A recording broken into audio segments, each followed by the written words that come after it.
à la soirée de l'économie territoriale, un événement incontournable pour vous, chefs d'entreprise, artisans et commerçants de notre territoire. Ce soir, nous aurons l'occasion de célébrer et de dynamiser l'économie locale et d'échanger sur les défis à l'avenir et de renforcer vos liens en tant qu'acteurs essentiels de cette soirée, cette dynamique. Cette soirée est organisée pour la première fois par la communauté de communes terrassonnées au Périgord noir. L'intercommunalité est la porte d'entrée privilégiée dans les différentes démarches de développement. Nous sommes réunis ici à la salle L'Entracte pour un programme enrichissant. Tout d'abord, il sera question de la présentation des aides économiques aux entreprises. Par la suite, nous réfléchirons sur l'avenir des sous-produits industriels et bien sûr, il sera l'heure de la remise des trophées de l'économie du territoire. Ce soir, ce sera donc l'occasion idéale pour rencontrer vos pairs, partager vos idées et perspectives sur les enjeux économiques locaux. Alors, lançons cette première édition placée sous le signe de l'avenir économique de notre territoire. Sans plus attendre, je vous demande d'accueillir Dominique Bousquet, président de la communauté de communes terrassonnées au Périgord noir. Et Francine Bourra, vice-présidente en charge de l'économie. Bonne soirée à tous.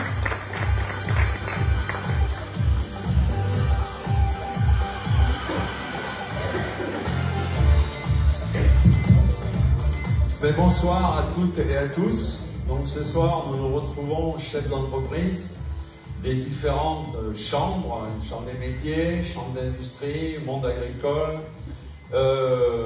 les élus. Merci à toutes et à tous les élus de venir aussi à cette soirée, car l'économie sur un territoire, elle ne fonctionne que lorsqu'il y a une complémentarité entre les élus et les chefs d'entreprise.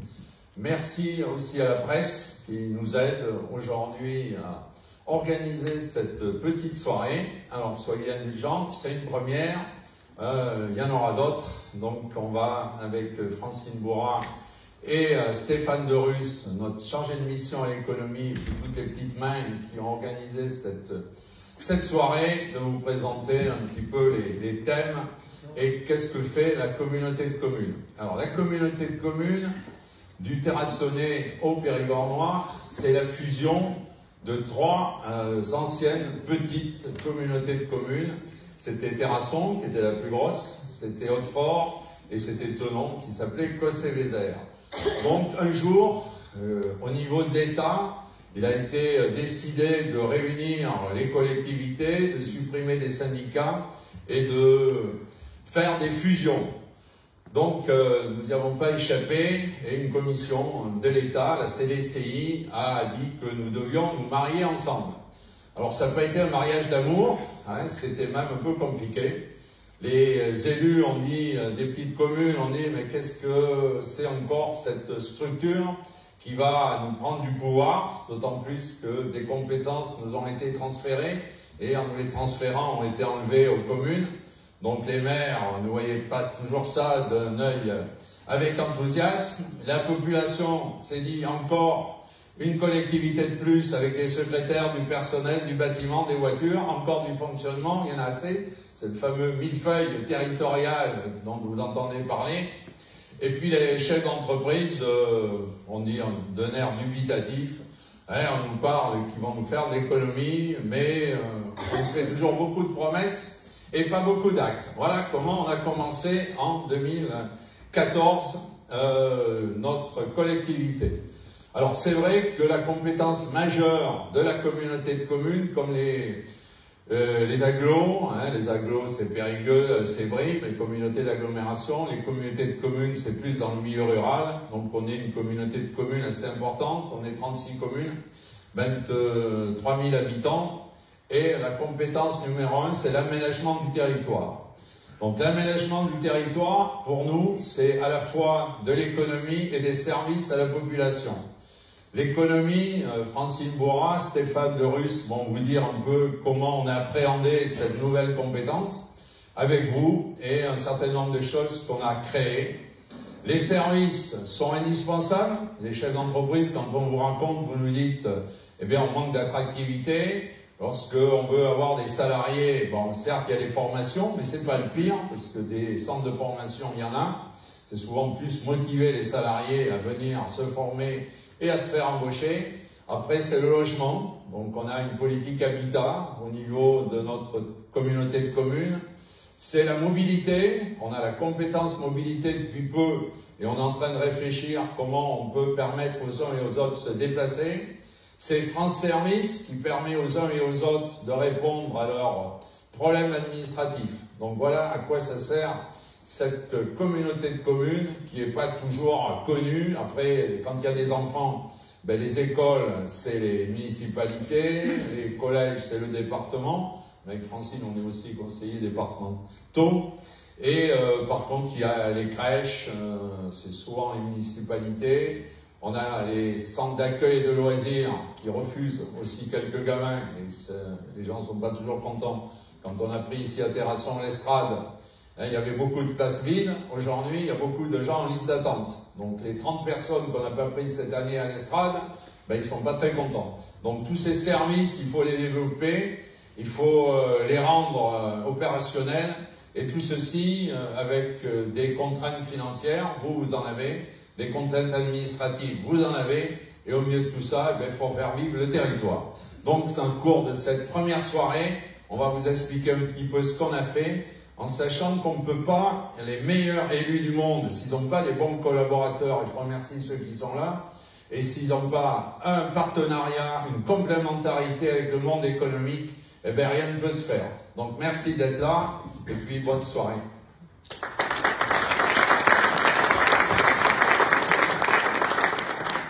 Alors, Francine Bourrat, certes, c'est mon binôme au niveau du département, et on nous entend un peu des fois au département. Bon, là c'est clair aussi, hein. On fait de moins en moins de politique politicienne tous les deux. Hein, mais on se base sur les dossiers, et bon, c'est vrai qu'on est dans l'opposition du département, mais moi ça fait 42 ans, ça fait mon 7e mandat, donc je fais partie des meubles. Alors même la majorité des fois nous écoute de façon bienveillante, même si on les critique un peu de temps en temps. En tout cas, le département, c'est une collectivité importante et on s'y bat. Francine cumule le poste de maire du Lardin. Alors le Lardin, il n'y a pas simplement de temps en temps des faits divers avec des forcenés qu'il a fait connaître dans toute la France. Il y a aussi les papeteries qu'on a. Enfin, elle a eu pas mal de moments médiatiques forts et elle est présidente de l'AIT, qui est l'association interprofessionnelle dont beaucoup vous faites partie et qu'elle cherche à être un réseau de contacts entre les uns et les autres. Déjà, il y avait un chef d'entreprise, celui qui arrivait en premier, il se reconnaîtra, et celui qui arrivait en deuxième, il ne savait pas qu'ils pouvaient travailler ensemble. Voilà, donc le but des réseaux d'AIT, c'est de faire que vous connaissiez entre vous et travailler ensemble. Et Francine s'y bat à ce niveau, donc je lui donne la parole.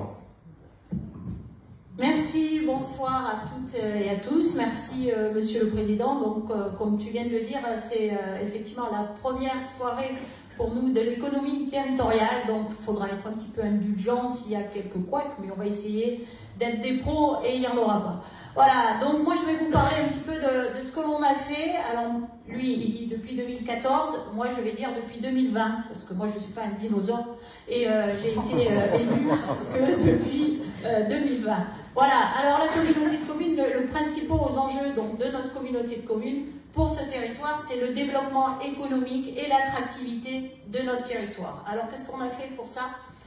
Alors on a une chance, je vais dire, et qui peut être aussi un handicap, c'est-à-dire qu'on est entre Brive d'un côté, grosse agglomération, et Périgueux de l'autre. Et si on ne se bat pas, eh ben, on sera peut-être un jour condamné à disparaître. C'est pour ça qu'on a uni nos forces tous les trois et qu'on essaye effectivement de montrer qu'on est des irréductibles gaulois et qu'on va y arriver. Donc le développement économique, ça passe d'abord par une réserve foncière. Donc quand Dominique est arrivé dans cette communauté de communes, il n'y avait plus de foncier destiné aux entreprises, à Terrasson notamment. Et donc nous avons décidé qu'il fallait, compte tenu que Brive et Périgueux ont de moins en moins de foncier disponible, nous étions hier à territoire 19 à Brive, où on nous a dit qu'effectivement il ne restait plus que 35 hectares donc sur Brive.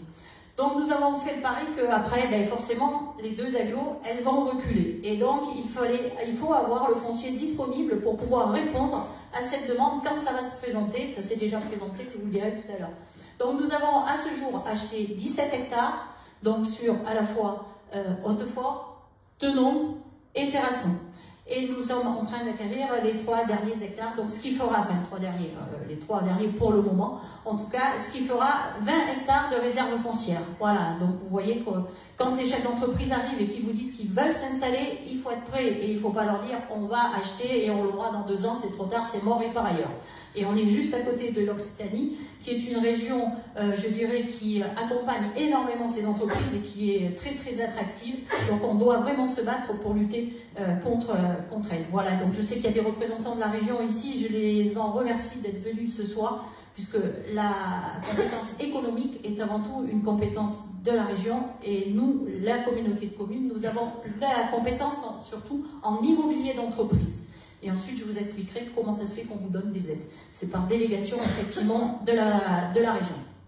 Donc, la réserve foncière, c'est la première chose. Si on n'a pas de terrain, on ne peut pas implanter des entreprises. Deuxièmement, nous avons pensé qu'il fallait faire un accompagnement individuel des entreprises. Et nous avons mis en place ce que l'on appelle, nous, un guichet unique. Donc, certains d'entre vous sont déjà venus nous voir. On accompagne individuellement chaque porteur de projet. Chaque porteur de projet est reçu par la grande cellule économique que nous sommes, donc tous les 3.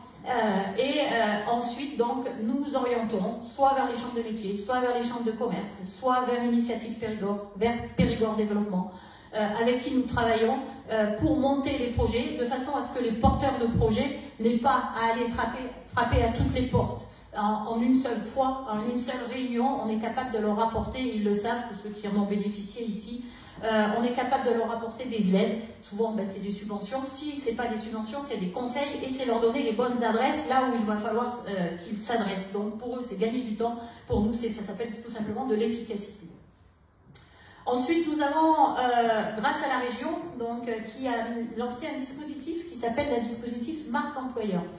Donc la marque employeur, pour la première fois, parce que jusqu'à maintenant, alors moi j'ai la chance d'avoir les 2 casquettes, parce qu'il a oublié de dire que je travaille encore, je ne suis pas à la retraite, donc j'ai aussi des entreprises, plus qu'une aujourd'hui, et donc j'ai la double casquette, chef d'entreprise élu. Et jusqu'à maintenant, les chefs d'entreprise étaient dans leur coin et travaillaient, et les élus étaient aussi dans leur coin. Alors au début, je pensais que ça ne travaillait pas, l'élu, mais en fait, je me suis aperçue que ça travaillait aussi beaucoup. Et donc, étaient dans leur coin et travaillaient aussi de leur côté. Et le dispositif marque employeur permet justement de réunir à la fois les collectivités et les entreprises pour l'attractivité du territoire. Donc, elle permet via l'ARACT, un dispositif donc, de la région, de permettre aux entreprises de faire une étude sur eux-mêmes. Alors, seules les entreprises qui sont aujourd'hui labellisées usines du futur ont le droit de rentrer dans ce dispositif, mais j'espère que la région va m'entendre, et je l'ai déjà dit à M. Rousset lorsqu'il est venu inaugurer TRS, qu'il faudrait l'ouvrir non seulement aux usines du futur, mais à toutes les autres usines. Donc j'espère qu'on sera entendu. Pour l'instant, c'est uniquement les usines du futur, les personnes, les entreprises labellisées usines du futur qui peuvent rentrer dans ce dispositif. Donc il y a un travail qui est fait avec la région, qui est financé l'ARACT, donc qui vient et qui fait l'audit des entreprises au niveau, donc notamment surtout de la responsabilité sociétale des entreprises, et pour voir ce qu'il faut mettre en place pour améliorer leur image, pour qu'ils soient plus attractifs. De par l'image qu'ils renvoient, mais également les conditions de travail qu'ils développent. Et nous, de notre côté, les élus, on est à l'écoute de leurs problèmes. Donc il y a eu une première réunion en ce qui concerne le territoire, donc 8 entreprises sont rentrées dans ce dispositif, donc 6 du Terrassonnais et 2 du Sarladais. Et donc la réunion a eu lieu il y a 15 jours chez le groupe d'Allemand. Et donc là, les problématiques des entreprises sont remontées, on les connaît déjà, mais bon, voilà, c'est toujours bien de les rappeler. Et donc c'est surtout le recrutement, ça c'est pour tout le monde, la mobilité et les problèmes de logement. Et donc là, les élus, effectivement, donc nous avons et nous pouvons aider et travailler ensemble avec les entreprises, et c'est là-dessus qu'on a travaillé toute une demi-journée. Et on va continuer à travailler. Donc c'est ce qu'on appelle le dispositif marque employeur, et donc mis en place par la région.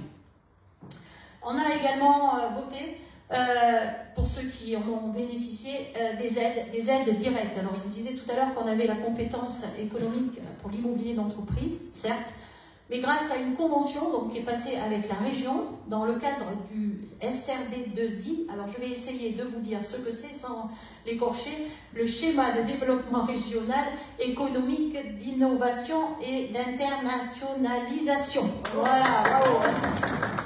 Voilà, donc du coup, via ce schéma, nous avons donc une convention qui nous lie avec la région et à travers de laquelle nous pouvons distribuer des aides directes aux entreprises, alors en ce qui nous concerne, aux TPE et sur certaines lignes également aux PME, mais en règle générale, c'est surtout aux TPE et ce qui nous a permis d'aider un certain nombre d'entre vous ici, soit à la création d'entreprises, soit à la reprise d'entreprises. Voilà, et donc ça, nous avons un budget, alors il n'est pas énorme, mais à l'échelle de notre petite communauté de communes, parce qu'on n'est pas très gros et on n'a pas des budgets, on a comme toutes les collectivités aujourd'hui, des budgets contraints. Et donc jusqu'à maintenant c'était 150 000 € et cette année, donc 200 000 € et je vais essayer de grappiller encore, monsieur le responsable du budget, le DGS est par là, on va essayer de grappiller encore 50 000 € pour l'année prochaine. Donc voilà, donc j'espère que ça sera possible en tout cas. Donc au travers donc, de cette enveloppe, nous avons aidé, vous le verrez tout à l'heure, un certain nombre d'entreprises qui sont là ce soir et je vous en remercie. Je vous remercie de votre présence. Nous faisons partie également d'un label qui a été lancé là, non pas par la région là, mais par l'État, qui s'appelle Territoire d'industrie. Alors Territoire d'industrie, c'est Brive, c'est Tulle et c'est tout ce qui est le Sarnadé, plus exactement le pays du Périgord noir. Donc le pays du Périgord noir regroupe 6 communautés de communes, dont celle du Terrassonnais. Donc nous sommes labellisés, donc tout ce territoire rentre donc, dans le dispositif Territoire d'industrie, qui nous permet notamment d'avoir des aides de l'État pour tout ce qui est ingénierie et financement d'études. Donc tout à l'heure, vous verrez la EY, donc Ernst & Young, qui va vous présenter une étude sur les sous-produits industriels. Eh ben, cette étude a été financée dans le cadre donc, de territoire d'industrie. Voilà. Donc c'est quelque chose qui peut nous aider également dans le cadre de notre développement. Voilà essentiellement ce que nous faisons donc, au quotidien dans les différents dispositifs. Alors après, je vais vous parler de 2 autres dispositifs qui malheureusement, on n'aurait jamais dû les avoir. Mais bon, comme je dis souvent, le malheur des uns fait aussi le bonheur des autres. Donc comme vous le savez, la papeterie de Condat, et puis donc, je peux bien vous en parler puisque je suis maire du Lardin. Donc la papeterie de Condat a eu un PSE et dans ce cadre-là, vous avez entendu souvent manifester, nous avons été entendus partiellement par l'État. En tout cas, l'État est venu et nous a proposé donc deux dispositifs pour aider donc à revitaliser ce territoire. Le premier qui s'appelle Rebond industriel, donc l'État a mis 2 millions d'euros, la région a mis 1 million d'euros. Et ensuite, il y a le plan de revitalisation où là, l'État est obligé, donc dans le cadre du PSE, était obligé de mettre la main à la poche à hauteur de 750 000 € et ils ont décidé de mettre 1,5 million. Donc sur le plan de revitalisation, il y a eu 1,5 million qui a été mis. Et là, effectivement, donc, nombreux d'entre vous, ici présents aujourd'hui, ont pu, heureusement, je vais dire, en disposer. Souvent, c'était pour le développement et notamment pour participer aux investissements. Et encore, bon, le rebond va se terminer, mais le plan de revitalisation va continuer. Voilà, et moi-même, dans ma commune, ça m'a permis d'installer des commerces qui, je pense, sans ça, n'auraient peut-être pas pu être installés. Voilà, je ne pouvais pas ne pas en parler. Donc, par contre, voilà tout ce que l'on fait, mais on a aussi quand même des résultats. Donc, les résultats, eh bien, ça a été en 2023, l'implantation, elle est représentée ici de TRS, et je les remercie d'être présents. L'implantation de TRS, donc avec 100 emplois à peu près, donc qui fait donc du transport d'ouvrants et de menuiserie. Voilà, donc c'est une entreprise très dynamique, vous pouvez la voir, tous les camions marqués bleu ciel. Voilà, et on est très ravis de les avoir ici. Et encore une fois, merci à la région, merci au département qui nous ont aidés dans le cadre de l'immobilier d'entreprise. Sinon, cette entreprise serait partie à Montauban. Et grâce aux subventions donc, qui nous ont été données, nous avons pu retenir cette entreprise.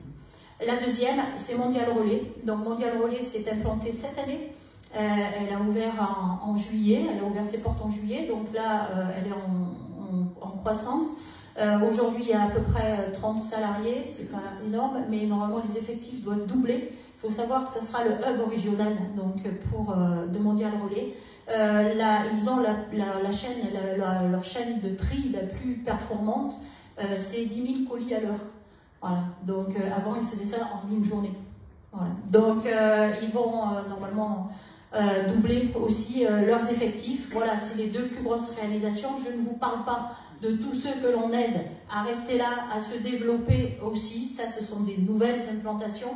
Vous savez qu'on a encore des hectares de disponibles. Si l'État, au travers des fouilles archéologiques préventives, et là il y a quelques industriels qui sont là et qui attendent avec impatience pour s'installer, que ces fouilles soient réalisées, ben là c'est au bon vouloir de l'État. Et on attendait que les budgets soient votés, alors je crois que c'est ce soir, non? Donc, bon, on va voir, on croise les doigts pour que ça puisse continuer. Et puis aussi, souvent, on a des problèmes d'urbanisme contre lesquels il faut se battre un petit peu tous les jours pour réussir à implanter des entreprises. Mais bon, on a la foi, on a l'envie et on y croit. Voilà, en tout cas, moi je vous remercie d'être présent ce soir. Et écoutez, j'espère que c'est la première et j'espère que ça sera de nombreuses d'autres soirées qu'on pourra passer ensemble. En tout cas, merci à toutes et à tous. Merci.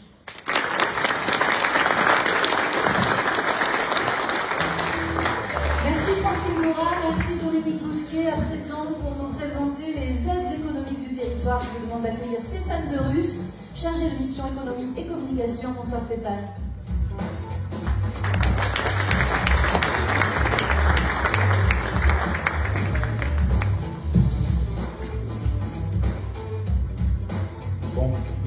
Merci, chers élus. Merci Madame Moura, vous m'avez déjà quasiment fait ma présentation, donc ça va beaucoup m'aider parce que je n'ai pas son éloquence. Je voulais remercier quand même toutes les entreprises qui me connaissent et toutes celles que je ne connais pas d'être présentes ce soir, parce que sans vous il n'y a pas de soirée forcément, et sans vous il n'y a pas d'attractivité économique. Donc, je vais vous présenter donc, les aides économiques du territoire. Alors, ce n'est pas une présentation précise, hein, c'est vraiment les grandes lignes, d'accord? Puisque la volonté de la communauté de communes, comme l'a dit Mme Boa, c'est de recevoir les porteurs de projets, qu'on puisse échanger ensemble sur ce qu'on peut vous apporter comme aide, comme conseil, et c'est pour ça qu'on se place en porte d'entrée, d'accord? Ce qui veut dire que nous, après, on va pouvoir, selon votre projet, vous orienter vers les chambres consulaires dont vous dépendez, vers des dispositifs que l'on connaît, mais ça ne sert à rien de développer ici ce soir. Forcément, il y a le département qui a la filière, la compétence sur la filière agroalimentaire et sur le bois, et inévitablement la région, au travers du dispositif Entreprendre, qui concerne évidemment toute la région de Nouvelle-Aquitaine et tous nos partenaires qui sont présents ici ce soir, comme Périgord Initiative et Initiative Périgord. Voilà. Donc la convention d'aide économique, comme l'a dit Mme Boa, donc elle dépend évidemment de la région, puisque c'est nous qui prenons pour avoir les aides directes aux entreprises, par convention avec la région, cette compétence. Donc, on s'appuie évidemment sur la politique de la région pour ça, puisqu'on dépend de son règlement d'intervention aussi. Donc, pour soutenir le développement et l'attractivité de nos entreprises, on passe par 4 points principaux, peut-être que j'en oublie. On va encourager la création et la reprise dans l'entreprise, puisque notre règlement d'intervention, en fait, il se veut complémentaire de ce que fait la région. Parce que si c'est pour faire la même chose, forcément, c'est pas forcément intéressant. Bon, après, il y a des histoires de paliers, donc forcément, après, on peut être complémentaire sur les mêmes aides. Mais, par exemple, pour encourager la création et la reprise, nos élus ont souhaité mettre en place la prime à l'amorçage, que faisait avant la région, qu'elle ne fait plus. Et ça, c'est vachement important parce que souvent, dans une petite création d'entreprise, il y a toujours des faux frais. Des cartes de visite, un téléphone, un ordinateur portable, etc. Et parfois, un petit coup de pouce, ça aide aussi les créateurs à pouvoir mettre le pied à l'étrier. Et ça, c'est vachement important. Et souvent, c'est des lignes qui ne sont pas présentes dans notre règlement d'intervention. Il y a plein de choses sur lesquelles on ne peut pas intervenir. Parce que si on faisait ce qu'on voulait, moi j'ai un président qui me ferait faire des chèques toute la journée pour aider des entreprises. Malheureusement, on est contraint par un règlement. Donc, malgré notre volonté d'en faire beaucoup, parfois on est un petit peu restreint sur les axes d'intervention et sur certains investissements. D'accord ? Soutenir le développement et l'attractivité des TPE, puisque la majorité de notre règlement d'intervention concerne les très petites entreprises, hein, c'est entre 1 et 9 salariés, vous le savez. Il y a aussi tout un volet sur la transition numérique, puisque sans la transition numérique, aujourd'hui, surtout en ruralité, on ne fait pas grand-chose. Moi, je connais une entreprise qui est présente ici ce soir, qui, depuis notre territoire, travaille au national, parce qu'il y a la fibre. D'accord? Donc, ça passe par l'Internet, ça passe par des systèmes informatiques qu'il faut mettre à jour, notamment sur la sécurité aussi. La région aide beaucoup sur la sécurité numérique. Nous, régulièrement, on fait des ateliers économiques pour vous sensibiliser, par exemple, à la sécurité numérique. Parce que ça n'arrive pas qu'aux autres. Et le jour où ça vous arrive, ça peut carrément bloquer votre activité. Et là, vous vous retrouvez le bec dans l'eau, si j'avais su. Donc tout ça, si vous allez sur notre site internet, vous avez l'info. Si vous venez à nos ateliers qui sont mis en place en collaboration avec la CCI, les ateliers économiques sur des sujets qui concernent les TPE, ça peut aussi vous aider à prendre conscience, parce que parfois on n'a pas conscience, que ce sont des sujets qui sont super importants. Enfin, aider l'investissement immobilier, comme le disait Madame Bourra, ça passe aussi par l'achat, l'extension, la rénovation sur l'immobilier d'entreprise. Et ça, c'est vachement important, parce que quand il y a de la croissance, souvent, on a besoin d'un nouveau bâtiment, d'une extension, etc. Donc, on peut aussi vous aider sur ce sujet. Le budget annuel est passé de 150 000 € par an à 200 000 € par an, en espérant évidemment que les prochains arbitrages budgétaires nationaux nous permettent d'aller jusque-là. Parce que bon, on ne sait pas encore à quelle sauce on va être mangé par rapport au budget. Voilà ce que je peux vous dire sur les grands axes. Si on fait une petite rétrospective sur les 3 dernières années, on a pu accompagner 68 entreprises qui ont reçu des subventions de la communauté de communes. C'est à peu près 300 000 € qui ont été injectés dans l'économie locale. Hein, sachant qu'en général, notre petite participation permet aussi d'avoir des plus gros volumes d'investissement et qui font en général marcher l'économie territoriale, l'économie locale. D'accord? C'est un petit peu toute la philosophie de toutes les aides, notamment sur l'habitat, qui sont faites en direction des entreprises du territoire. D'accord? En 2022, il y a eu 18 dossiers pour 82 000 €. Donc là, on avait du flex encore. On est monté un tout petit peu en charge en 2023, on est passé à 20 dossiers pour 91 000 €. Et alors, cette année, on a crevé tous les plafonds, puisqu'on est à 30 dossiers. On a dépassé légèrement l'enveloppe de 158 000 €. Les élus ont souhaité rajouter 58 000 € pour justement pouvoir aider les entreprises de Condat et tout l'arsenal économique qu'il y a autour, et toutes les entreprises pour qu'elles puissent rebondir un petit peu.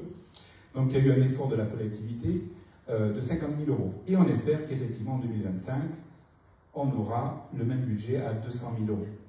Voilà. Sur les grandes lignes de ce qu'on a pu faire dans notre super grand service économique.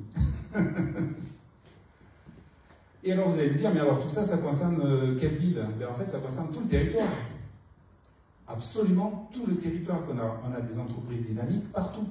Alors évidemment, on retrouve nos 4 centralités qui sont Hautefort, qui sont Tenon, le Lardin Saint-Lazare et évidemment Terrasson. Mais vous pouvez vraiment constater qu'on a quand même des entreprises, alors ça, ce sont des entreprises que nous avons accompagnées. Il y a aussi nombre d'entreprises qui ne font pas appel à des subventions, qui investissent aussi sur leurs fonds propres. Il y a des entreprises qui se font aider directement par la région via leur chambre consulaire, etc. Ça, c'est des entreprises qu'on a pu accompagner. C'est déjà pas mal. Et on espère vraiment pouvoir continuer sur 2025. Donc voilà, j'en ai fini pour la présentation un petit peu sommaire de ce qu'on a pu faire. Est-ce que vous avez des questions précises ou pas? Moi, Stéphane, je vais dire qu'on n'aide pas aujourd'hui les commerces. On n'a pas pris la compétence commerce qu'on a laissée aux villes, puisque, je vous ai dit en introduction, donc on a été classé petite ville de demain, c'est une procédure de l'État, donc Terrasson et Tenon ont été petites villes de demain. Donc on a souhaité que le Lardin et Hautefort y soient associés, nos 4 centralités. Et comme on était petite ville de demain, on a eu droit à un financement par un chef de projet qui s'occupe de l'ensemble du territoire, mais plus spécialisé aujourd'hui dans la mobilité et dans l'habitat. C'est Romain Salvucci pour tous ceux qui ont des dossiers habitat. Donc ça a été, son poste a été financé à 80% pour du développement territorial. Et on avait la possibilité aussi d'avoir un manager commercial. Donc ça, on l'a pas fait, et apparemment, la ville-centre l'a pas fait non plus. Mais on n'a pas la compétence commerce. Voilà, donc on a donné quand même l'aide à l'amorçage au commerce, même si on n'a pas la compétence commerce, il y a un peu d'aide. Et on a aussi, dans le cadre de l'ACP, qui est l'action collective de proximité, en accompagnement de la région et du département, des aides au commerce. Mais ce n'est pas notre domaine dans lequel on agit le plus, sinon les villes trouveraient à redire si demain on fait tout. Merci, Président. Et je vous remercie pour votre indulgence et votre écoute.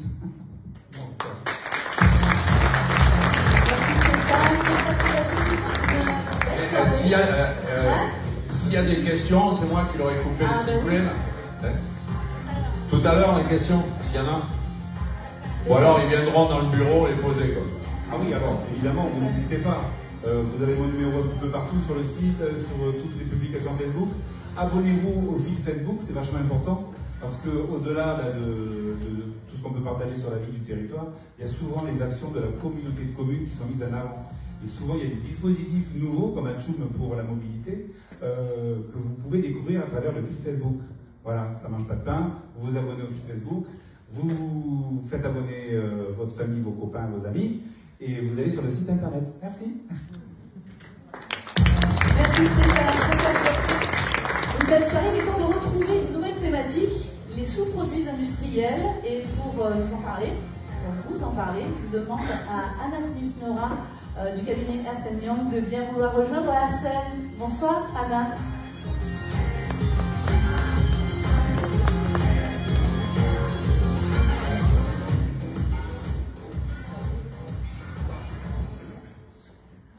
Bonsoir à tous. Merci, Monsieur le Président, merci Madame la Vice-Présidente de nous permettre d'intervenir ce soir. Comme l'a dit Madame la Vice-Présidente, le territoire méditerranéen appartient à un programme plus large, le programme Territoire Industrie. Dans ce cadre-là, les trois territoires, donc, bien sûr le pays périgord, mais aussi du coup l'agglo de Brive et l'agglo de Tulle, qui ont fait appel à l'État pour la réalisation d'une étude sur le sujet des sous-produits industriels et plus largement sur le sujet des démarches qualité. Donc on va pouvoir voir un peu de quoi il en retourne, sachant qu'on avait une focalisation dans le cadre de notre étude sur 4 filières, bien sûr 3 filières industrielles, donc la filière agroalimentaire, la filière bois, la filière métallurgie, et puis parce qu'il y a des sujets en termes d'évolution de la réglementation et de volume de ce produit très important, la filière BTP construction.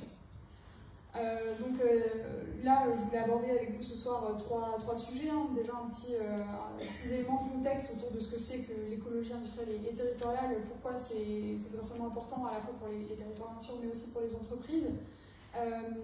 Évoquer rapidement un peu les sujets qu'il y a pour les entreprises, les enjeux autour de l'EIT et plus globalement sur la gestion des sous-produits industriels par les entreprises. Et puis rapidement à la fin vous présenter les résultats de l'étude à date. L'objectif, c'est pas ce soir de vous ennuyer avec tous les chiffres qu'on a pu récolter, c'est plus de vous présenter globalement comment on a mis en place cette étude, comment elle s'est déroulée et quelles sont les conclusions à cette date, sachant que l'étude durera encore quelques semaines. Globalement, sur l'écologie industrielle et territoriale, c'est une démarche, une approche un peu globale à l'échelle des territoires directement, donc avec une approche très localisée, qui vise à optimiser l'usage des ressources sur les territoires et à développer des logiques d'écosystème, de collaboration entre acteurs à la fois industriels, mais aussi des acteurs institutionnels, bien sûr du territoire, les centres de recherche, tout acteur institutionnel qui peut faire partie de cet écosystème industriel plus large. Et quand on parle d'optimisation des ressources, bien sûr on est sur les ressources matières, c'est la matière que peuvent utiliser les entreprises, la matière qui sort des processus de fabrication, c'est également tout ce qui va être flux, donc les eaux, les énergies, Et voilà, tout ce qui va permettre finalement de développer une approche plus durable de l'industrie, et puis qui prend en compte également les évolutions réglementaires autour de tous ces sujets. Il y a 5 principes clés de l'EIT. Nous on se focalise sur 4 puisque les sujets d'émissions de gaz à effet de serre c'est encore un sujet un peu à part. Mais globalement, on se focalise dans le cadre de cette étude sur la réduction ou l'optimisation plutôt en termes de gestion des ressources et plus spécifiquement sur la partie sortie, donc la gestion des sous-produits industriels, donc ce qu'on peut appeler communément déchets. L'objectif, c'est justement de se dire ce qui sort d'une entreprise, c'est pas forcément un déchet, c'est une ressource à part entière. Alors une ressource qu'il faut pouvoir transformer pour en faire une ressource utilisable si elle ne l'est pas immédiatement. Un carton propre peut être utilisé immédiatement. Si on est sur des huiles ou autres, forcément il y a un principe de transformation appliqué. Mais voilà, cette matière qui sort du processus de fabrication peut être une ressource à part entière. Ensuite, bien sûr, les sujets de synergie industrielle, parce que quand on parle de gestion de la matière, il y a aussi ce qui peut être fait entre industriels, la ressource le déchet entre guillemets de l'un peut être la ressource de l'autre, comment justement favoriser ces coopérations. Et puis ces coopérations, pas seulement entre industriels, mais aussi avec d'autres acteurs, comme je disais, d'autres partenaires privés, publics, pour développer cette logique écosystémique. Si on poursuit rapidement sur les enjeux plus spécifiquement pour les entreprises autour de ces logiques d'EIT et de valorisation des sous-produits industriels, globalement, ce qu'on voit, c'est qu'il y a 3 principaux impacts pour à la fois les entreprises et les différents acteurs du territoire et les territoires eux-mêmes. Bien sûr, un impact économique. L'enjeu, c'est de créer de nouvelles filières, c'est de créer de nouveaux flux. C'est aussi pour les entreprises d'avoir, quand on parle d'optimisation de l'usage des matières, diminuer les coûts, à la fois en termes de gestion de sous-produits à la sortie, mais même avec l'usage de matières revalorisées, donc potentiellement moins chères. On voit sur tout ce qui est métallurgie par exemple. Un impact social, puisque avec la création de nouvelles filières, on peut avoir le développement bien sûr de nouveaux emplois, et puis favoriser également pour les entreprises, avoir une attractivité renforcée, parce qu'on le verra, il y a des enjeux autour de l'attractivité des entreprises sur les sujets ce qu'on appelle le RSE, donc tout ce qui va être responsabilité sociale et environnementale des entreprises. Et puis bien sûr, le plus évident, impact environnemental, réduire la pression sur les ressources et améliorer la gestion des matières sortantes. Globalement, cette démarche qui a été lancée par les territoires, cette étude s'insère dans une logique régionale plus forte, puisque la région intègre ces notions de transition écologique et sociale dans ses politiques publiques, et notamment sur cette 4e ambition du programme qui est innover pour une économie durable et responsable, avec des bénéfices, encore une fois, tant pour les territoires que pour les entreprises. Et pour les entreprises spécifiquement, parce qu'on est là sur le sujet de l'économie et donc de ce que peuvent faire les territoires aussi pour les entreprises. Comme je disais, il y a un intérêt purement économique, qui est d'optimiser ou de réduire ses coûts, d'optimiser ses processus. Et puis comme je le disais, en termes d'attractivité, on a parlé rapidement d'emploi tout à l'heure, un enjeu qui remonte de plus en plus sur les sujets d'emploi, c'est être capable d'attirer sur des métiers qui parfois ne sont pas attractifs pour des raisons historiques, pouvoir attirer en montrant que l'industrie c'est pas forcément le charbon qui sort, la cheminée de charbon qui sort de la cheminée, c'est aussi des métiers conscients où on prend en compte les impacts environnementaux, et donc il y a aussi un enjeu d'attractivité des entreprises autour de ces sujets. Si on poursuit rapidement, il y a un des fondements, je vais aller assez rapidement là-dessus pour pas vous ennuyer sur les bases réglementaires, mais c'est important parce que finalement c'est aussi des obligations qui vous sont imposées depuis Bruxelles jusqu'ici, notamment avec la loi AGEC de 2020 sur ce qu'on appelle la loi anti-gaspillage, et notamment le 5e axe de cette loi qui vise à mieux produire, notamment avec de nouvelles filières REP, responsabilité élargie des producteurs, qui viennent avec des contraintes financières, puisque les REP, c'est notamment des contributions financières que doivent apporter les entreprises qui appartiennent à ces REP aux éco-organismes. La logique étant celle du pollueur-payeur, puisque vous produisez vous polluez, et donc il y a quelque chose à faire en termes de gestion de la fin de vie des produits. Des obligations d'information, d'élimination des plastiques, d'amélioration des processus plus largement. Donc ça poursuit légèrement. Donc voilà, sur l'étude, comme je le disais, l'objectif ça va pas être de vous ennuyer avec tous les chiffres qu'on a pu recenser, mais vous expliquer rapidement notre démarche et les objectifs qui sont poursuivis. Le premier objectif, c'est de réaliser un diagnostic des flux du territoire et de la gestion actuelle de ce produit. Quels sont les volumes présents sur le territoire, qu'est-ce qui est fait de cette matière actuellement, comment les entreprises gèrent leurs sous-produits, et puis finalement, est-ce qu'il y a des pistes d'amélioration pour une meilleure gestion des sous-produits industriels. Éventuellement aussi en identifiant des synergies entre industriels ou avec des offres de solutions sur des sous-produits très spécifiques. Donc on a des entreprises qui ont fait remonter des enjeux spécifiques sur telle ou telle matière en termes de sous-produits organiques, sur les cartons, sur certains types de plastique, où finalement il n'y a pas forcément de solution satisfaisante en termes de valorisation, ou s'envoyer à l'incinérateur ou au méthaniseur, alors qu'il y aurait quelque chose à faire potentiellement en termes de circuits fermés, par exemple, de réutilisation de la matière au sein même du processus de fabrication d'entreprise. Et puis enfin, potentiellement, selon ce qui sort de cette étude, amorcer la situation d'un écosystème EIT, donc comment mettre en forme tout ça pour permettre aux acteurs du territoire de coopérer entre eux.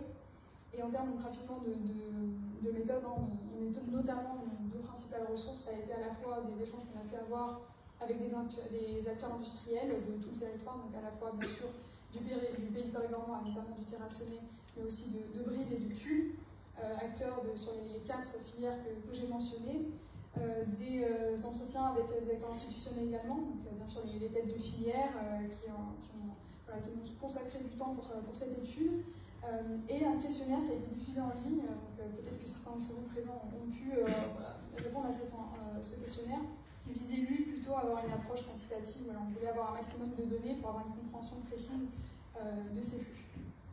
Donc, sur le questionnaire spécifiquement, sur les entretiens d'abord, on a réalisé à date 19 entretiens. Et ce qu'on a pu noter globalement, c'est que les entreprises, bien sûr, vous ne attendez pas à la réglementation pour agir, puisque c'est un enjeu pour vous également.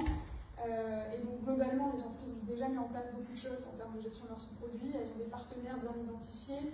80% des entreprises qu'on a pu interroger via le questionnaire et via les entretiens passent par des prestataires extérieurs qui gèrent très bien derrière cette matière. Mais souvent, il y a des enjeux, par exemple, pour les plus petites structures qui n'ont pas forcément de responsables RSE, de responsables en charge de identifier de nouvelles solutions de valorisation de leurs sous-produits, d'identifier de nouveaux partenaires.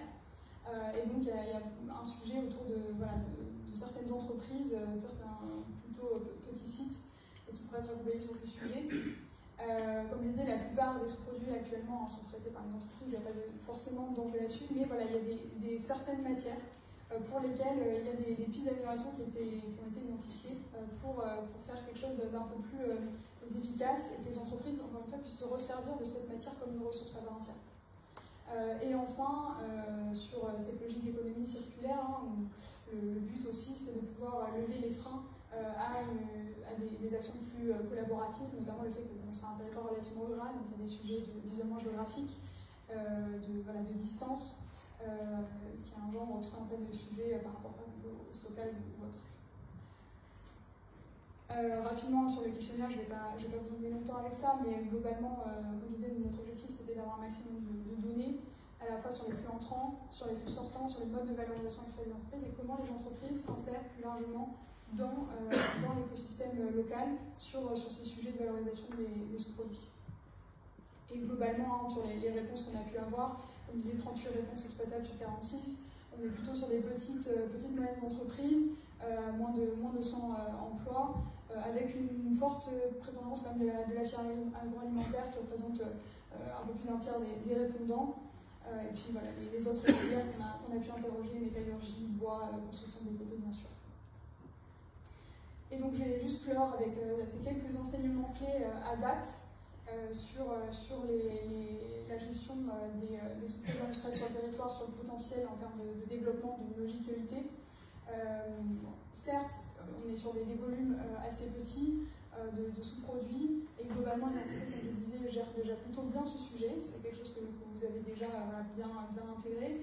Par contre, des fois, certaines entreprises cherchent des solutions un peu plus optimales sur certains modes de valorisation peut-être à développer. Elles cherchent à identifier des partenariats en ce sens.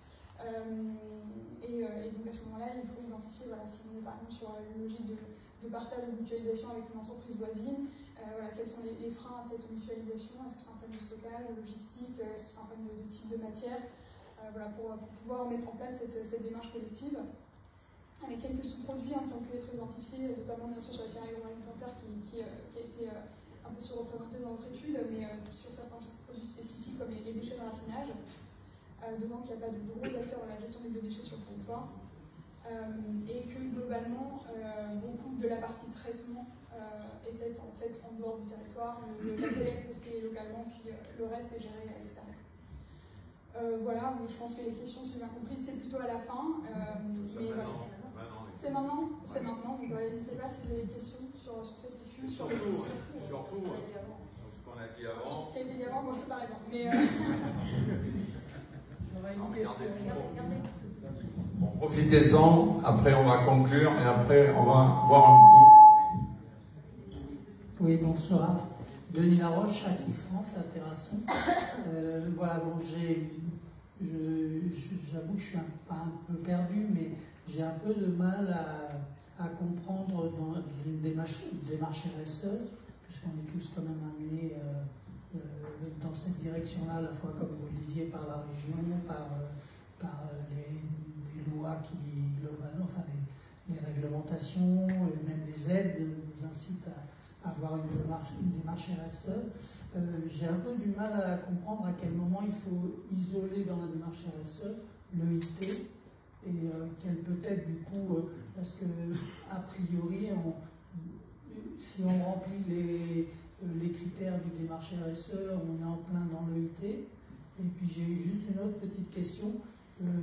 Au niveau du recyclage, surtout dans des métiers qui existent déjà depuis longtemps, il y a une assez bonne, je pense, valorisation des déchets, pour autant qu'ils soient effectivement étriés, isolés. Vraiment, le déchet qu'aujourd'hui, si on est dans le même métier depuis un certain nombre d'années, on s'est posé la question. Nous, on est on va dire dans une période, mais là aussi c'est très fluctuant, où les déchets sont repris à un bon prix, mais quel que soit le métier, je pense que même dans l'agriculture, il y a des déchets pendant un moment, je prends l'exemple du fumier de cheval, on arrive à le vendre, aujourd'hui on arrive à le vendre, et ça peut revenir. Mais ma question était, à quel moment, parce que c'est vrai qu'arriver aux produits qu'on n'arrive pas à recycler au final, là où on se heurte, c'est qu'on est confronté à le recycler pour le recycler et pour rentrer dans les cases. Et à côté de ça, du coup, on ne coche plus la case de limiter les transports. Parce qu'il y a un moment où la valeur du produit à recycler est bien moindre que les coûts de transport. Et si on se place uniquement sur on va dire, sur le plan de l'écologie, c'est un peu ce qu'on gagne d'un côté et on le perd largement. Oui, merci pour la question. Enfin, pour les questions, du coup, je vais répondre un peu dans l'ordre sur le lien finalement entre RSE et l'IT. C'est totalement complémentaire, c'est-à-dire que si demain vous entrez dans une logique de coopération, mutualisation de tel ou tel flux, même ce que vous pouvez dire, c'est pas forcément des flux matières, ça peut être des compétences, vous rentrez dans ce type de logique avec d'autres entreprises, ça c'est quelque chose qu'on peut valoriser dans une politique RSE. Et derrière, encore une fois, qui peut avoir un impact pour l'entreprise en termes de capacité à attirer certains profils qui sont attachés à ces sujets-là. Donc c'est totalement complémentaire. C'est-à-dire que l'EIT, c'est une des choses, c'est un des modes de fonctionnement que vous pouvez valoriser dans une démarche RSE, comme vous valoriseriez le fait de simplement en interne bien trier vos sous-produits à la sortie, essayer d'être innovant sur le traitement des matières, ou bien sur ce que vous faites pour vos salariés. Donc c'est totalement complémentaire. J'espère que déjà ça répond à votre question. Et donc sur la deuxième, comme je disais, le but c'est quand même que les entreprises s'y retrouvent. On n'est pas du tout dans cette logique de dire vous avez des obligations qui s'imposent à vous, tant pis, faites avec. Là au contraire, c'est construire une démarche collective, collaborative avec les acteurs publics, avec les territoires, pour identifier des solutions innovantes. Je pense que je sais pas si M. Plomb va bien le dire. On essaye de jouer gagnant-gagnant, mais c'est quelque part un peu des contraintes au départ. Oui, forcément, il y a la contrainte qui s'applique Ce sont aussi. des efforts qui s'animent un peu parce que, comme je disais, si on recycle tout, on va générer le transport parce que peut-être qu'effectivement on a certains déchets qui peuvent intéresser un recycleur mais qui va être dans le nord de la France. Mais on a un exemple ici, c'est la chaudière à CSR du Lardin, où dans le contrat d'apport de CSR, qui est le combustible solide de récupération, il faut qu'il soit récupéré dans un périmètre, je ne sais plus si c'est 50 ou 80 km, c'est obligatoire. Voilà. Donc on peut aussi, et dans cet esprit-là, derrière l'étude, on réfléchissait, puisqu'on a quelques entreprises qui sous-traitent, qui traitent des produits, des sous-produits. C'est pour ça qu'on avait réfléchi que peut-être ça pouvait être une piste de développement pour notre territoire. Mais bon, c'est pas si simple que ça à revendre. On veut pas être un endroit où on amène tous les sous-produits. On veut être un endroit où on les traite pour éviter qu'ils aillent traîner ailleurs. Mais des fois, la nuance peut être difficile à appréhender par certaines associations très environnementales. Donc il faut faire attention à ce dossier. Et on a une assez grosse entreprise qui veut s'installer dans le coin et qui veut traiter les produits, mais là, pour l'instant, ça sera simplement de la collecte et les traiter ailleurs. Donc il y a aussi le problème, ce que vous dites, des kilomètres. Parce que ça, effectivement, je me permets de compléter sur notamment la partie logistique, qui est un gros enjeu dès qu'on parle de. Aujourd'hui, il y a des volumes assez faibles.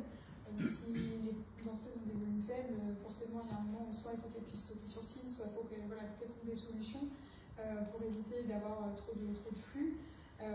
Donc, nous, notre approche, c'est aussi la logique EIT, écologie naturelle et territoriale. C'est vraiment rester sur des périmètres proches. Donc, une démarche EIT, on estime que globalement, elle doit se faire sur un périmètre d'environ 30 km. Donc, l'objectif, c'est justement d'identifier des solutions locales à ces sujets-là, identifier des solutions proches. S'il n'y en a pas, identifier des acteurs qui pourraient s'implanter. Ça peut être des gros acteurs, ça peut être des plus petits acteurs qui vont répondre à un besoin très spécifique. Notamment, voilà, s'il n'y a pas des volumes énormes, il n'y a pas forcément besoin d'un acteur énorme, mais voilà, des acteurs qui vont pouvoir combler un peu ces trous dans la raquette, entre guillemets, de la chaîne de valorisation, pour justement être sûr de rester sur ce périmètre local, qui n'est pas ce surcoût engendré par les transports, qui en plus serait totalement incohérent d'un point de vue environnemental, parce qu'on ne peut pas dire d'un côté on va mieux gérer notre matière pour être plus responsable, et de l'autre on va finalement générer énormément de gaz à effet de serre par les transports.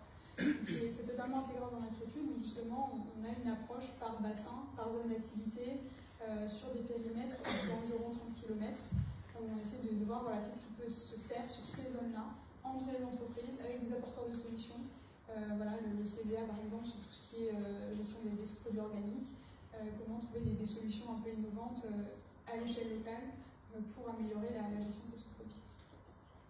On essaye de voir si on peut. Après, on n'est pas sûr d'y arriver. C'est le but de l'étude, c'est vraiment de pouvoir identifier ces opportunités-là, sachant que, comme je disais, globalement, ce qu'on constate sur le territoire, c'est qu'on est sur des volumes assez faibles. Donc c'est pas forcément un enjeu majeur en termes purement écologiques, en termes de base. Et puis les entreprises, comme vous disiez, elles n'ont pas attendu la réglementation, c'est pour ça que vous faites ça depuis longtemps.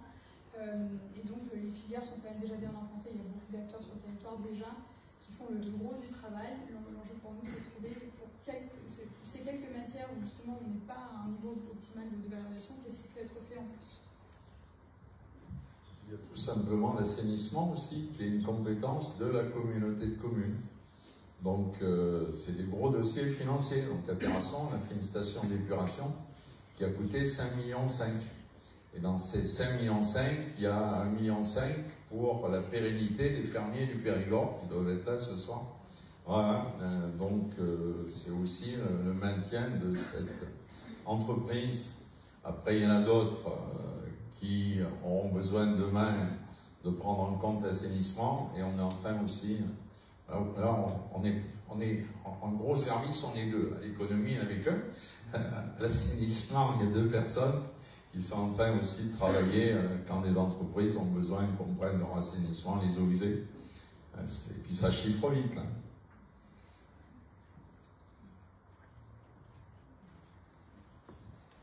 Alors, les questions très particulières sur les aides, bon, il faut prendre rendez-vous chez Stéphane, mais des questions plus générales, vous pouvez en poser, quoi.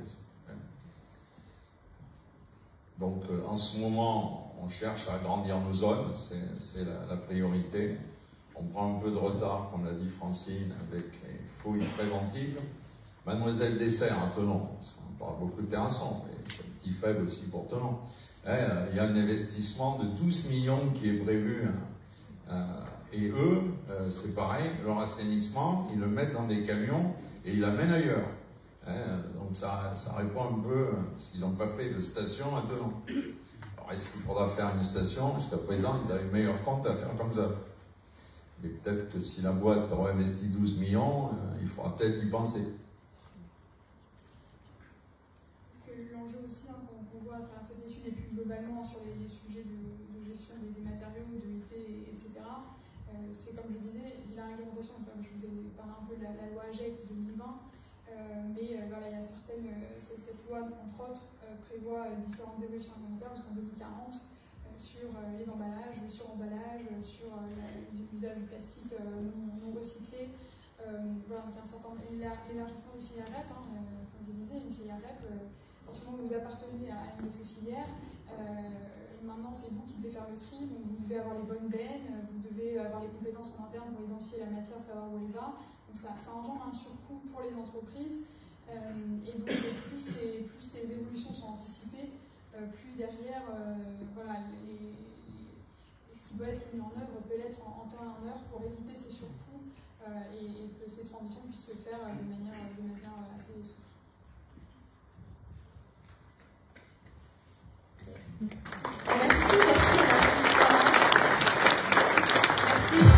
pour les précisions.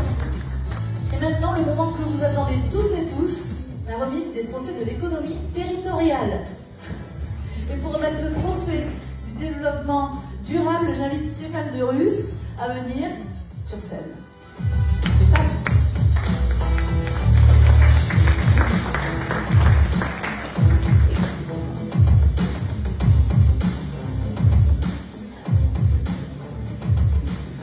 Bon, alors j'ai le grand honneur et la grande joie d'ouvrir cette première cérémonie de remise des trophées pour cette première soirée de l'économie territoriale. Et donc pour le prix du développement durable, si je m'y retrouve, voilà, j'ai le plaisir d'appeler l'entreprise Solarus Conseil à venir me rejoindre, s'il vous plaît.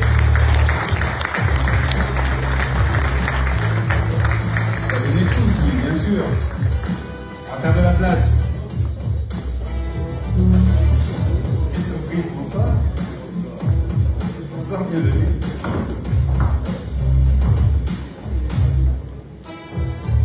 Alors, monsieur Yemfré, il faut quand même que vous m'expliquiez, parce que je vais aller voir sur votre site internet pour voir votre belle équipe.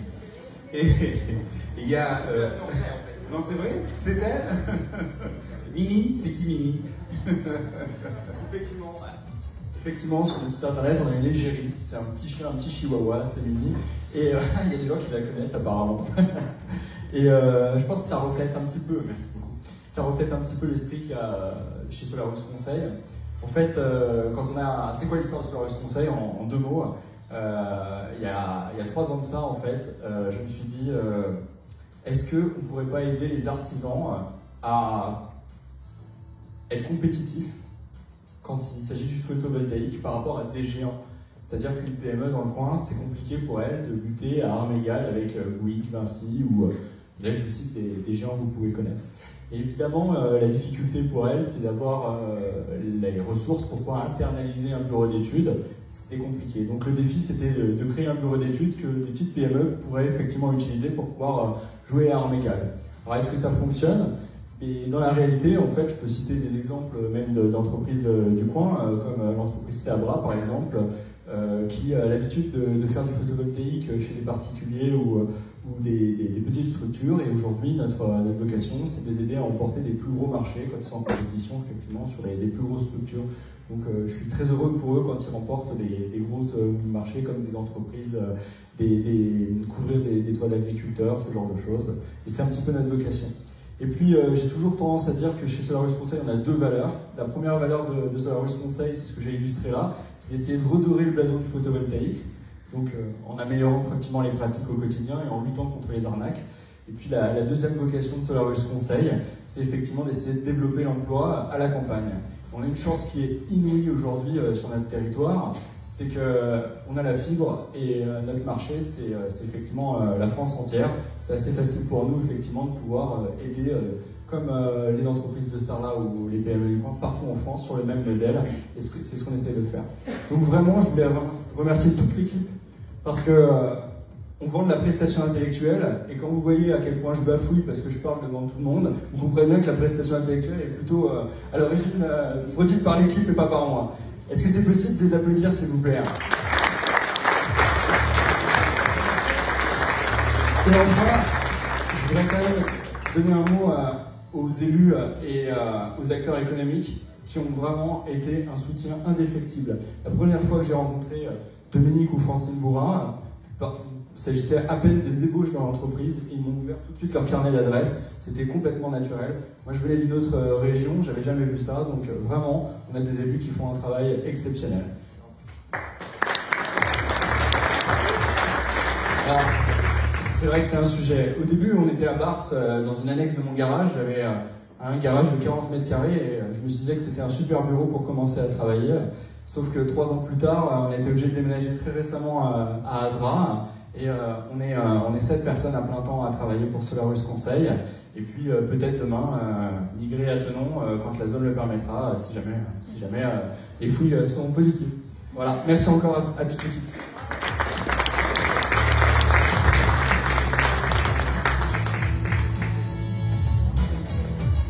Bravo à Solarus Conseil, vous pouvez les applaudir bien fort, bravo à eux. À présent, pour remettre le trophée de l'innovation, c'est le tour de Francine Bourrin. Oui, j'ai l'honneur, effectivement, de pouvoir remettre le trophée de l'innovation, parce que nous avons sur notre territoire des entreprises innovantes, et il y en a de plus en plus. Et celle-ci, elle est dans un tout petit territoire. Il faut vraiment aller la chercher, mais elle a des chefs d'entreprise extraordinaires, et ils vont vous en parler, puisque je veux vous dire que le gagnant est la Scierie Larue à Sainte-Truie. Messieurs, bienvenue.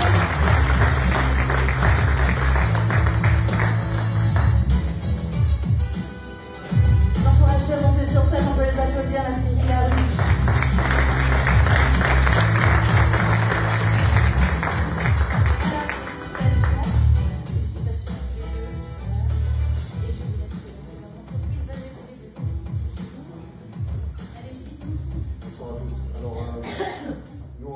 On s'y attendait pas, donc on va également bafouiller. On est une scierie familiale, on est la 3e génération. C'est une scierie qui a été créée en 1946 par notre grand-père. Et voilà, donc avec mon frère, ça fait maintenant 8 ans qu'on a repris l'entreprise familiale, où on travaille, on œuvre à la fois pour développer notre entreprise, et tout en ayant des pratiques, on essaye le plus vertueuses possible, c'est-à-dire notre manière de voir les choses, c'est-à-dire on dit souvent on peut être industriel de la filière bois tout en étant éco-responsable, c'est-à-dire que voilà, on sait qu'aujourd'hui on peut transformer notre matière qui est le chêne aujourd'hui, et avoir du matériel de dernière technologie, 2.0, et tout en respectant notre matière première qui est le chêne, et respecter la forêt qui est notre source d'approvisionnement. Alors, ils ne sont pas dedans. Les chênes, ils viennent d'où? Donc, nous, on est situé tout en haut du département. Les chênes proviennent notre rayon d'approvisionnement, il est dans un rayon d'à peu près 40 km autour de la Sienne. Voilà. Donc on travaille beaucoup en local. Alors, on est 12 aujourd'hui. Demain, donc Francine et Dominique nous ont beaucoup aidés. On monte un projet qui... Alors voilà, pourquoi l'innovation? C'est parce que du coup, demain, on monte un projet où on change la seconde partie de notre entreprise et on installe du matériel 2.0 avec une nouvelle ligne de délignage et hydroniage. Donc ça, c'est pour la partie technique, qui va en fait nous permettre d'allier du coup le matériel avec une nouvelle technologie, donc d'intégration d'intelligence artificielle, à savoir des scanners qui vont permettre de mieux transformer la matière, c'est-à-dire de manière plus, comment dire, avec de meilleurs rendements, et tout en améliorant le confort de travail de nos collègues collaborateurs, parce que voilà, aujourd'hui, une entreprise, c'est pas que deux chefs d'entreprise, c'est les collègues, les collaborateurs qui travaillent avec nous. Et voilà, cette nouvelle ligne de sillage nous permettra l'année prochaine de recruter également 4 personnes supplémentaires. C'est déjà en cours, c'est pas simple, mais on essaye et voilà, travailler mieux la matière. Voilà. C'est un investissement de 3 millions d'euros. C'est à hauteur de notre chiffre d'affaires. On a bénéficié du plan de remédialisation, de rebond industriel, voilà, de l'Europe. De la région aussi. Oui, voilà, de la région, de la Comcom. Voilà. Oui, à hauteur de 23%. J'ai pas grand chose à rajouter, hein, voilà, si ce n'est vraiment vous remercier, parce que si c'est quand même très important aussi de le dire, c'est que ce projet, voilà, ça fait maintenant 2 ans qu'on est dessus. On sera la 2e ligne en Europe à être équipée de cette technologie-là. C'est pour nous un petit peu une fierté quand même de pouvoir porter ce genre de projet. On a la chance avec mon frère d'être une fratrie qui s'entend très très bien, où on a vraiment le même objectif, la même vision des choses. Et voilà, nous produire, oui, mais produire de façon intelligente, c'est vraiment ce qui nous anime. Voilà, donc on va essayer de maintenant respecter notre matière. On a attaché de l'importance à votre discours, je me souviens plus de votre prénom tout à l'heure, parce qu'on est vraiment dans cette démarche-là. C'est aujourd'hui, nous sommes RSE, c'est important. On a cette envie, cette obligation voilà, de s'impliquer et de travailler tous les jours mieux. Voilà. Merci encore.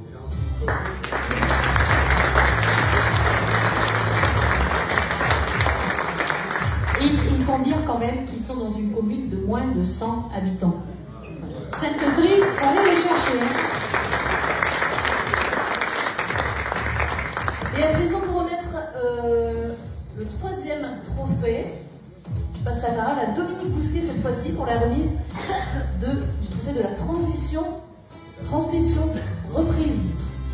Oui, c'est important lorsque les industriels prennent la retraite, qu'il y ait des gens qui le reprennent.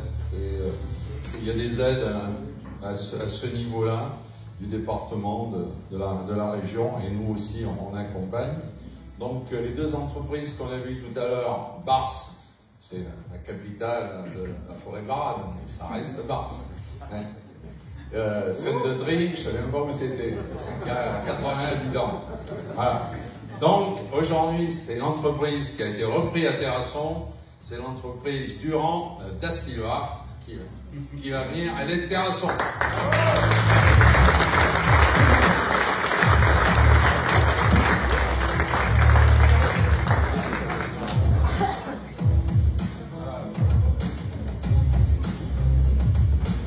Et comme il pleut beaucoup en ce moment, on a besoin de couverture.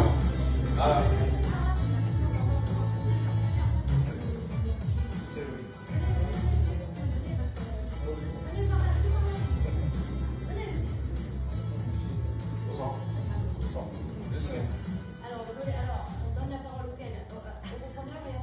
Allez, on va laisser le repreneur. Ça fait facile pour moi. Eh bien, je m'appelle Sylvain David. J'ai repris l'entreprise au mois de mai de M. Durand Dominique. basé à Terrasson. Nous faisons charpente, couverture, zinguerie. Voilà.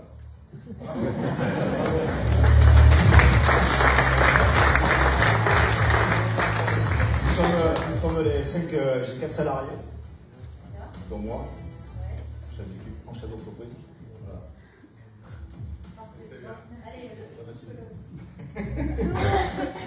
Quoi vous dire de plus, je suis fier d'avoir laissé mon entreprise à mon chef d'équipe qui est resté là pendant 10 ans, qui malheureusement au début, qui a commencé avec moi, il a fait une chute de toiture, qui est resté un peu plus d'un an sans travailler et qui a très bien repris l'entreprise, je suis très fier. Voilà. Merci, bonne soirée. Merci. Alors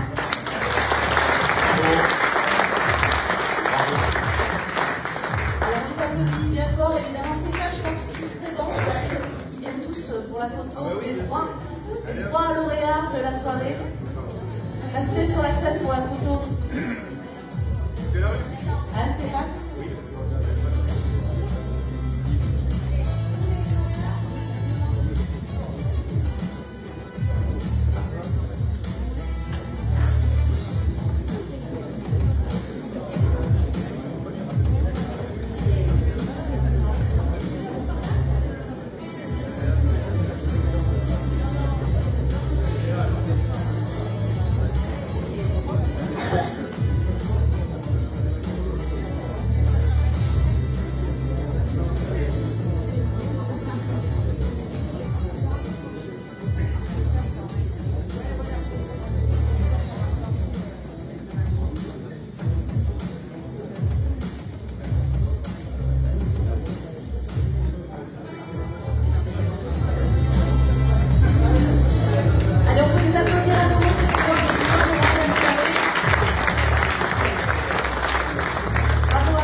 Merci Angélique. Donc moi je vais me borner à vous remercier. Si on veut un territoire attractif, c'est possible que lorsqu'il y a des entreprises, alors là, les trophées, c'est des petites entreprises d'une dizaine de personnes. On a aussi la chance d'avoir des grosses entreprises avec lesquelles on a d'excellents rapports. Avec les papeteries, c'est un peu compliqué. Je ne vais pas être totalement hypocrite, mais il y a d'autres grosses entreprises ici avec lesquelles on s'entend très bien et qu'on essaye d'accompagner. Au milieu, il y a toutes les entreprises moyennes. Vous avez vu, c'est sur l'ensemble du territoire, depuis Sainte-Tré à Bars jusqu'à Terrasson. On souhaite que l'ensemble de notre territoire reste dynamique. Donc, bravo à vous tous qui développez notre territoire. Et ceci n'est possible que lorsqu'on sait aller chercher les financements, aller chercher des gens qui nous accompagnent. Donc c'est la région, ça a été dit beaucoup. J'excuse Benjamin Delrieux, qui est le correspondant conseiller régional, il n'était pas à Bars, mais il vient de rencontrer un sanglier. Donc la voiture n'a pas résisté, je ne sais pas si le sanglier est parti en courant, mais la voiture elle est restée au bord de la route. Donc le Benjamin, il n'est pas venu ce soir. Le département qui nous accompagne, mais le département aujourd'hui, sa politique économique, c'est l'agriculture, l'agroalimentaire, la forêt, donc il est réduit un peu dans la possibilité de ses aides, et l'État, on critique quelquefois, mais l'État nous a accompagnés à la fois par la DETR sur les zones d'activité et le fonds vert. Donc on dit que dans le prochain budget, le fonds vert va être réduit, mais on en a bénéficié aussi de l'État. Et une banque, alors il y a des organismes bancaires ici, il y a celui près de chez nous, il y a le mutuel, il y en a beaucoup, mais il y a aussi la Banque des territoires, et c'est vrai que lorsqu'on est petite ville de demain, on a eu droit à des sommes importantes pour acheter nos zones d'activité, et la Banque des territoires s'y est particulièrement impliquée. Donc ces remerciements, sans vous les entreprises, sans nos partenaires financiers, on ne pourrait pas développer notre territoire. Et après, il y a toute la communication qui est importante. Et la communication, c'est nous tous qui pouvons en faire un peu, mais on est accompagné par Périgord Développement. Donc avec Francine, on monte assez souvent à des salons à Paris, on a des rencontres.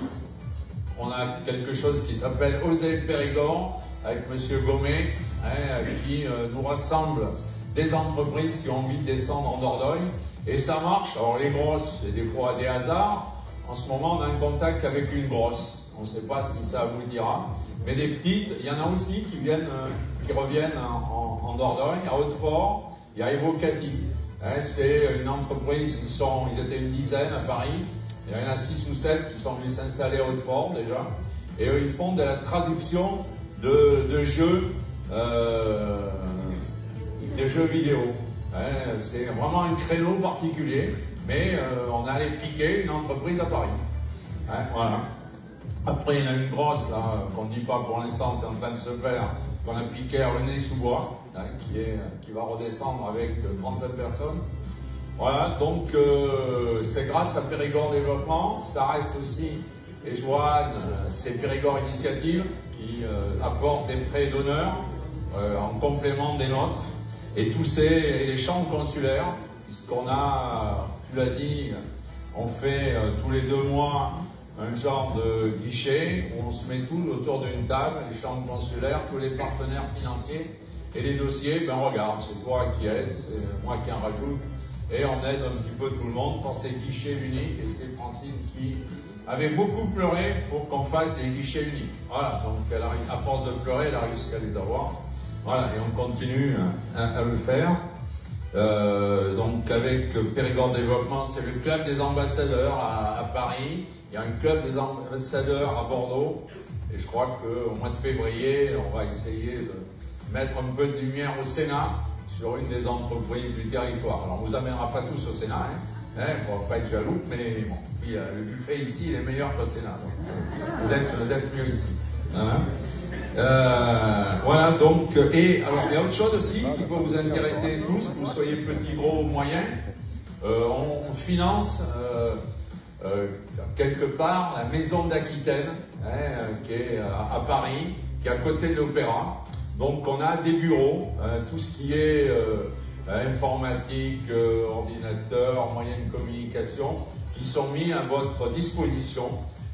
Donc des salles pour des réunions. Donc il suffit de nous appeler et puis on vous dira comment on peut être hébergé pour une après-midi, une matinée, recevoir des gens à Paris, à la maison d'Aquitaine, à côté de l'Opéra.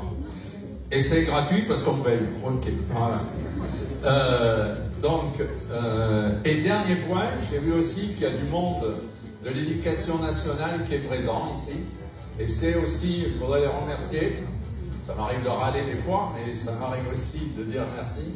Et c'est Francine qui s'occupe tout particulièrement, en tant que présidente de l'AIT, d'essayer, pour pouvoir recruter avec M. Mangier, qui est là aussi, de l'AIT, pour qu'il y ait des contacts assez proches entre le monde de l'éducation et les entreprises. C'est le moyen demain de pouvoir recruter. Donc il y a une clé, c'est un comité local école entreprise qui a été monté, et il y a une classe mini-entreprise à Terrasson.